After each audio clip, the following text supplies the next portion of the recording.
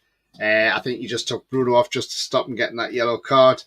But, it was just a nice touch. Bring Joe White on and give him a few minutes or whatever, a couple of minutes. So, not enough time to really mark him down. I mean, we could give him a standard 5, but he wasn't really on the pitch to do anything. But, nice touch to see him come on as well. And then obviously we saw Cher go off as well, and Paul Dummer came on. And we thought, oh no, not WWE the second, because we've already had one. We don't want any more Paul Dummett. But thankfully, there wasn't enough time in the game for him to do a WWE on anybody. So thankfully, we got through that game unscathed. But yeah, again, can't really mark Dummett because he only came on as well. We're going to look at the manager, Eddie Howe. Look, Eddie got his tactics. Joe White.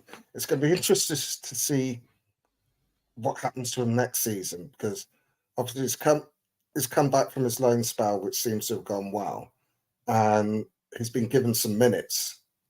So Eddie obviously trusts him. So it's going to be interesting to see how he develops next season. Yeah, absolutely.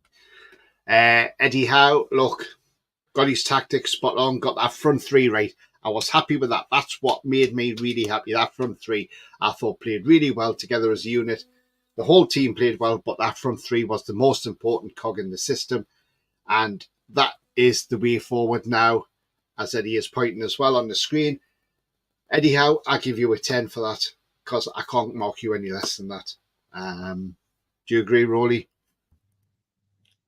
Yeah, I thought he got his tactics spot on. Again, I think the way he put the team sheet out was confusing, as we said. I think Spurs thought we're going to play in our normal 4-3-3. Yeah. Totally baffled them. We didn't press like we normally do. And I think that's what they're expecting. And when we didn't, they didn't know what to do. And then when they started getting, we got our pressing spot on. So they didn't know whether we were going to press or not. And then when we did start pressing, they started panicking. It's great. 10 out of 10. He played it to perfection. Even the substitutions, getting Bruno off the pitch before, but then, what's we call it? Paro tried to get him booked. Yeah. Absolutely. The Howe Brigade's very quiet. Why? Where are they? Right. Okay. So, we've got a couple of things I want to go through. The first one we'll quickly go through. Look, we know our sponsorship seller. Absolutely fantastic sponsors, by the way. It shows what happens when you have a quality sponsor on your shirt. And they said to a charity, would you like your name on the front of the shirt? We'll donate it. And the Royal National Institute for the Deaf People was on the front of the shirt, RNID. For people who have no hearing or hearing loss or tinnitus, absolutely fantastic. Great touch. I thought it was absolutely brilliant. They put the sensors in the shirt and under the crest of the club badge. There was a sensor there, so when Newcastle score, that would go off to say that was a goal. You could see the smile on the kids' faces. It was absolutely fantastic. The touch with them coming out of the tunnel with the players as well. And the guy from Sellers said, look, this isn't just a one-off thing we're doing. We are doing this permanently now. And maybe now other clubs might cotton onto this and do the same. But look, I thought it was absolutely brilliant because, look, it doesn't matter what fan you are going to the game. It doesn't matter what disability you got. Everybody should be entitled to the same thing. And look, they are getting that. And do you know what? Hats off to Salah for that. Absolutely fantastic. Now, I do want to say hats off to ITV Evening News, because on Friday night, if you did watch the ITV Evening News, I think it was on about 7:10, they actually brought this subject up about Newcastle United and Salah doing this for the fans, for deaf fans. And do you know what it was? I thought it was brilliant from ITV to do an actual good report on that as well. It was brilliant of them to do it. And I think the report was on for about 5 or 6 minutes. They spoke to Dan Burn and Kieran Trippier. I thought they were brilliant and well done ITV. But now comes the negative part. Shame on the BBC, because on Match of the Day on Saturday, they did not even once mention about the Royal National Institute for the Deaf. They did not mention that one bit, the BBC. They did not even say that we had this special day for, these people in a breakthrough in technology for them as well. Absolutely disgraceful. No credit from the BBC either for our win. They were talking about more how bad Spurs were. Again, it was like when we took Man U apart at Old Trafford. It wasn't about us. It was about, oh well, Man U, they're in tatters. They're in trouble, aren't they? Well, how about I hope when we go to Old Trafford, I hope we're 4-0 up by half time, and I hope half the stadium's empty and they're on that train back to London. But look, I thought absolutely fantastic from Sella. BBC, disgraceful for not having a report on it or not even mentioning it. TNT did a good bit on it as well, which was fantastic from TNT Sports. But overall, well done, the sponsorship. Roly, take it away. Yeah, I thought it was a brilliant initiative by Salah, letting them have the front of shirt sponsorship place. But apparently the shirts had sensors in the front and the back, so when Newcastle score, it goes in the front, and then if the other team do something, it goes in the back, so they know. Which I just think it's just fantastic. You got to applaud the club and Salah and the Royal National Institute for the Deaf for getting together to doing this. Again, TNT gave it coverage. I didn't see the ITV news, but I say if you say they had coverage there, yeah. But the BBC, didn't even mention it. If you go back on, all they had to do was just say Newcastle have left. Have got the sponsors have let the Royal National Institute for the Deaf be the sponsors for today, and that would have been. I mean, it wasn't in the commentary. Was nowhere. If they just said that in the commentary, you could forgive the pundits for not talking about it, because they're really there to talk about the actual game. But they didn't, to not mention it. I just think it's terrible. Yeah, obviously 20, not 21. Yeah, just poor taste, Roly, poor taste. But if you go back on ITVX, you'll probably be able to watch the news from Friday, and you'll see it on there, Roly. And just but full credit for doing that. Right. Last thing I'm going to talk about before we wrap up, because time is flying. Right, we've seen some shirt designs come out today, and people are sort of saying these are pretty much going to be bang on what the shirts could be. So, first of all, it's the home shirt. I like it. Now, could there be more stripes on there? Yes, maybe. But you know what? I quite like that shirt. I think it looks quite nice. We've seen the back of the shirt. It's got like white background with black writing on. Now, I like that on Saturday with a white background and and you could see the writing better without the stripes. So to me, but I hope we are getting rid of those red numbers, because I absolutely hate the red numbers. I do not like them, because it's too much like our neighbours down the road. And that is why I don't like the red numbers. I can't see the red numbers. It's clearly either. No. So I think if it's going to be a white background with black numbers on, I think that would be absolutely fantastic. Roly, give me a quick thought. What do you think of that? I like it. I would buy it. Yeah, I think it's okay. It's okay. I mean, the stripes at the side are a little bit thin, but probably that may be just because that's just a picture rather than an actual top. So it may be that because it's so close to the side that it's actually a little bit thicker than it seems. But Yeah. yeah, I don't have a problem with that. There's something Right. I'd like to talk about quickly before we finish. If that's okay. Yeah, we've got. Hang on, Roly. We've got the away top, which is just gone off the screen. There we are. Now that's like the 1996 top. I think that's a lovely top. I'd buy that all day long. Yes, please bring that out. I'll have that. I love that top. I love that top. I absolutely do love that top. Your thoughts on that one, Roly? Yeah. I love the 1990. I forget which year it was, the top they had there. I think mine's still in one piece from the 1990s, but I can't wear it because it won't fit. I put a pound or two on since then. And the third kit is that one, which I think is quite nice, and I like the fact they've got the old style crest on that one as well. And I like that crest. I like that one. That's one of my favourite badges. I mean, I like that. I think that would be a nice touch. And yeah, I would have that one as well. What about you, Roly? That's not, I mean, they're all, I mean, what do you expect from Adidas? All cloth designs. Yeah. So yeah, so that's what I think. I think they're really, really nice tops.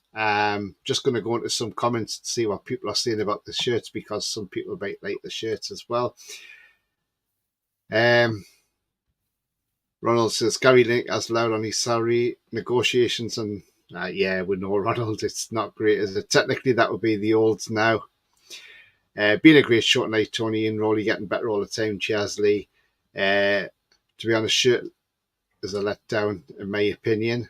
Okay. I'm reserving judgment till I see it in person. Yeah, exactly, Bia. That's what I want to see. Nice shirt for starters. There'll be better ones to come, absolutely. I'm buying that away top, says Gary, absolutely. Hoops on knee, good for us large lads. Nice third kit. Nice shirt to be top quality. Definitely like the away tops as well. Absolutely, mate. I mean, look, they're nice tops. I'm going to go to a comment because obviously Mike Debates put a comment in, and I mean,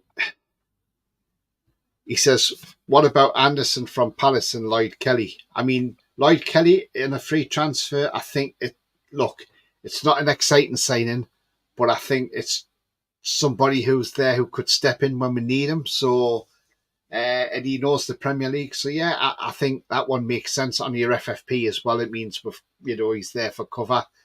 Anderson from Palace, look, yes, he had a great game against Liverpool yesterday, but there's some games he's been absolutely honking in, and even Palace fans have said he's absolutely terrible. I think there's better defenders out there, better defenders abroad you could get. We've been linked to a couple from Portugal.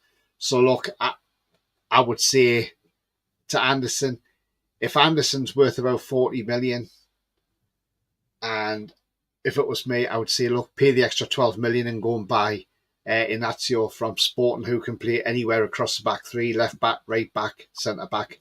He's versatile. I'll go and get him instead. And he's only young as well. So that's what I would do.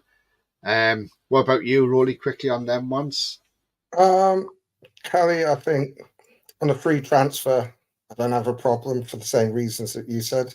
It's quite versatile as well. Premier League proven. He's not that old. Yeah. I think he's 25, so it's coming into his prime. Yeah. As you said, it's not an exciting signing, but I think with all these FFP, we've got to box clever, and getting someone like that on a free makes sense financially. So we'll just have to see what happens. Henderson, I mean, he's had stinkers this season, but there again, Palace have had some right stinkers as a team, not just individually. So sometimes when the team's playing badly, it even drags down the better players. Mm-hmm. But also, there's a couple of things I'd like to quickly mention before we go. I think first and foremost is what a way to clinch a championship for the ladies. 10-0 against Huddersfield. Yes, absolutely. Brilliant And promote. They've done superb. And onwards and upwards, they've got a new challenge in the championship next season.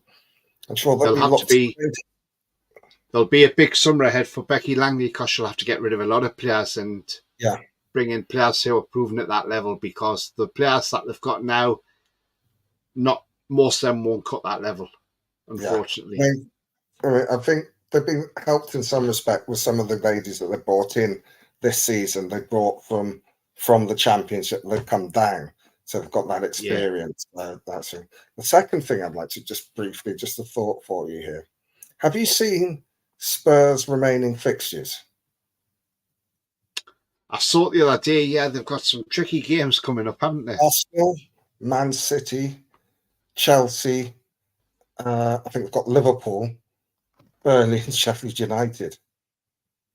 And it's a long shot, but if we can win all our games, we could nick 5th.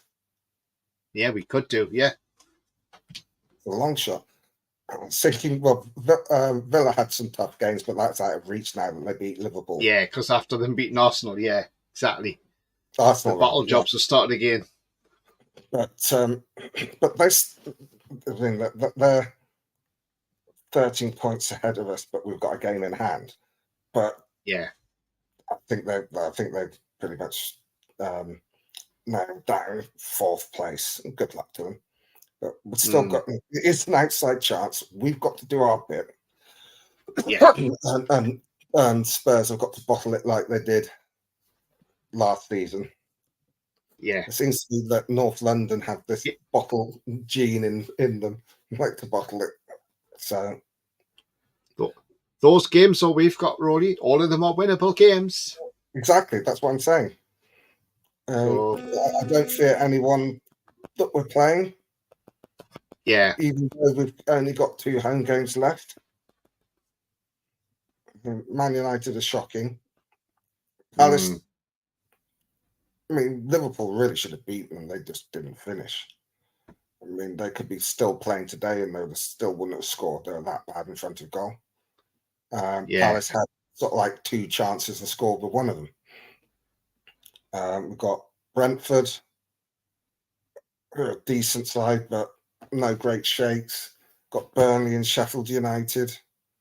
Manchester United, they're not a great team. They're a lucky team, not a good team. Yeah. So we've got 6 eminently winnable games. If we do win those, we've got an outside chance of getting 5th. And it all depends on what Spurs do. If Spurs do what Spurs do, or it's 6th. 6-0. 6th. Yeah. I mean, Mark's in here. We'll sell Callum Wilson by young striker. Yeah, absolutely. Sell Callum Wilson in the summer. I definitely agree with that. I don't think Wilson wants to be here now anyway. As I said enough, when he played against Forest, his heart wasn't in it. He didn't look happy. It looked like he did. If you watch his body language in that game, he just didn't have the heart. He didn't look like he wanted to be here. And I think when he got injured, and look, sell him in the summer. And we are being linked with Benjamin Sesko. I would say yes, definitely bring a younger striker in for Wilson. Goodbye, Wilson. You've done well for us, but it's time for him to move on. Too injury prone. And we need players who can stay fit longer than 2 games, I'm afraid. And that's the harsh reality. Yeah, I mean, I think that we'll sell Wilson. I think we'll sell Miggy. And then I'm not sure that we'll sell anybody else, but that get us around 40 million, which is what you'd need to bring in to be able to fund to cover FFP because the way they calculate it. I don't see any way that we're selling any of our big players. Though the press keeps saying we've got to sell them, that's because they want us to sell them. It's like when we signed Bruno after 3 or 4 games when they realised he's good. Oh, they need to sell him to such and such. It's like when Joe Linton last season was saying, "Oh, Liverpool should buy him to solve their midfield problem." They always want us to sell our best players because they don't want us to be good. Mm. And Yeah. it's just, I mean, next season, I can't wait for that. Right? I can't wait for the end for the remaining games of this season. But next season is going to be great. We'll have made more signings. We'll get Tonali back, and if Isak, Gordon, and Barnes are only going to improve because they're still young. I think it's I know Gordon's 22. I think Isak's 24, and Barnes 25. Yeah. They're nowhere Yeah. near their prime. And then you've got the likes of Tino and Hall. We're building up a really good nucleus of young players. Bruno's going to be is just getting into his prime now. Yeah. We've got Botman when he's back from his ACL. He'll be 23. That's exciting times ahead because we have bought well. Like this season's transfers, I think when you look at the impact on this season, has been a failure, but I think in the long run, they're going to turn out to be excellent signings. Yeah. It's just for this season, they've not. It's really Tonali and Barnes are the disappointment in missing so many games because they were the big signings to make the impact this season. Obviously, you know about Tonali's gambling, and then Barnes got that freak injury. Mm. I think the other thing that's quite interesting about Harvey Barnes, I mean, I wasn't a big fan of his. I was like, oh yeah, I did like ASM, but is that in about 5 games he scored as many goals as ASM scored all last season? Who knows where the net is? Yeah. But, yeah. Absolutely, Rory. Right, so we're coming to the end of the show now, guys and girls, but it's been a great show, and thank you to everybody, and thank you to Roly. If you do like what you see, please don't forget to smash that like. It does help the channel, so follow Shaun the Sheep and smash those likes. Everybody loves this Shaun the Sheep now. It's become a favourite. If you're brand new to the channel, hit the subscribe. Come and join our great community. Free to do so. Hit that bell notification. That will tell you when I'm live. Have a pre-record and the upcoming shows as well. Great show, Tony and Roly. Cheers, David. Thank you very much. Lee says we'll be a force to be reckoned with next season. Well, let's hope so, Lee. Let's hope so, and we'll see what happens. But anyway, guys and girls, it's getting towards 10 o'clock now. It's nearly time for bedtime for me because I've got to get up early in the morning for work. Andrew says, good show, lads. Take care. Have a good week. You too, mate. Cheers. Great show, Tony and Roly. Cheers, Ian. Thank you very much indeed, my friend. Take care, everyone, says Ian. Absolutely. Gary says, see you all later. Take care. Don't take it personally, Tony. No, it's fine. No worries, mate. No worries. You're fine, mate. You're fine. But look, another battering of Spurs. They still haven't learned a lesson when they come to St James's Park. It happened again. Hotspur. It's happened again.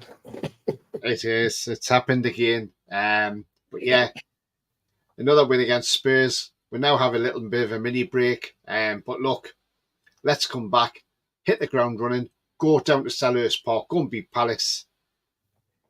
Let's see what we can do. If we can win these last 6 games, who knows where we will finish? It's exciting. We'll not get top 4, but we may get 5th place. And do you know what? If we ended up in 5th place this season, with all the injuries we've had, that's been a marvellous season.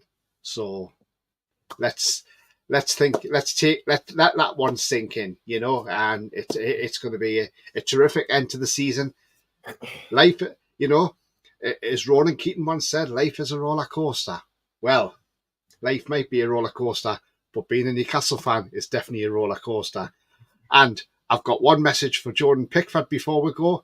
Here we go. Listen to this, Jordan. Our first 3 celebrities into the middle of the Australian outback. And in case you're not familiar with the Australian outback, it's a barren, deeply hostile environment that's barely fit for human habitation. Yeah, imagine Sunderland, but hotter. There we go. I just thought I'd throw that one back in because I know everybody loves that one. Yeah, Sunderland is definitely not fit for human habitation. It is definitely hostile, and that is Sunderland all over the place. So there we go, guys and girls. I hope you enjoyed that. But remember, the future's bright. The future is definitely black and white. It's bye-bye from me. That's good. Bye from me. Away the lads.